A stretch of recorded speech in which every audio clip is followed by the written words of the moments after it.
ভগবান মানুষের বেশে আমাদের সাহায্য করতে আসে, কিন্তু আমরা চিনতে পারি না।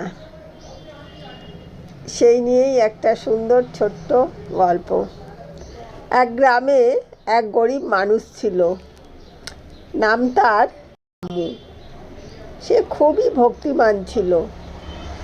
প্রতিদিন সকালে উঠে সে ভগবানের নাম জপ করত, যদিও তার নিজের খাওয়ারও ঠিকমতো ব্যবস্থা ছিল না।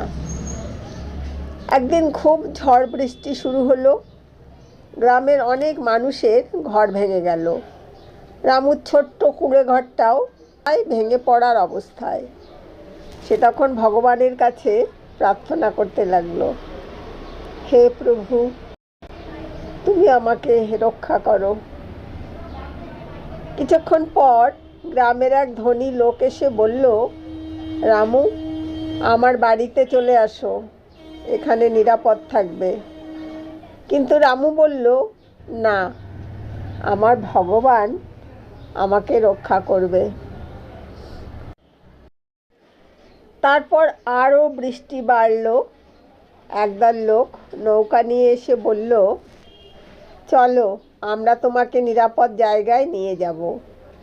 রামু আবার বলল, না, ভগবান আমাকে রক্ষা করবেন। শেষ পর্যন্ত বন্যায় রামুর ঘর ভেসে গেল আর সে মারা গেল। মৃত্যুর পর সে ভগবানের কাছে গিয়ে অভিমান করে বলল, প্রভু, আমি এত বিশ্বাস করলাম, তবুও তুমি আমাকে বাঁচালে না কেন? তখন ভগবান হেসে বললেন, আমি তো তোমাকে বাঁচাতেই চেয়েছিলাম, তাই প্রথমে ধনী লোককে পাঠিয়েছিলাম, তারপর নৌকাও পাঠিয়েছিলাম, কিন্তু তুমি এগুলো গ্রহণ করনি। এর থেকে আমরা এই শিক্ষাই পাই, ভগবান সবসময় আমাদের সাহায্য করেন, কিন্তু সেই সাহায্য অনেক সময় মানুষের মাধ্যমেই আসে। তাই সুযোগকে চিনতে শেখাও ভক্তির একটা বড় অংশ। এবার এক ছোট্ট নিষ্পাপ ভক্তের গল্প, মানে ভক্তির গল্পই এটাকে বলা উচিত। একবার এক ছোট ছেলে ছিল, নাম তার গোপাল। সে খুব সরল আর ভক্তিময় ছিল। প্রতিদিন সে ভালোবাসা দিয়ে শ্রীকৃষ্ণের পূজা করত। একদিন তার মা তাকে বলল, আজ তুমি ঠাকুরকে ভোগ দাও।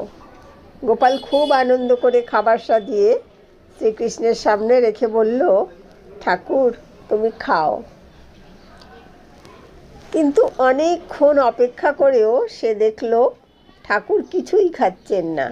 তখন সে কাঁদতে শুরু করলো, তুমি যদি না খাও আমাকে বকবে। ছোট ছেলের এই সরল কান্না আর অগাধ ভক্তি দেখে অবশেষে শ্রীকৃষ্ণ মূর্তি থেকে বেরিয়ে এসে সত্যিই সেই ভোগ গ্রহণ করলেন। গোপাল খুব খুশি হয়ে মাকে গিয়ে বলল, মা, ঠাকুর সব খেয়ে নিয়েছেন। মা প্রথমে বিশ্বাস করেনি, কিন্তু পরে যখন সব শুনল তখন বলল, সত্যিকারের ভক্তির কাছে ভগবান নিজেই ধরা দেন।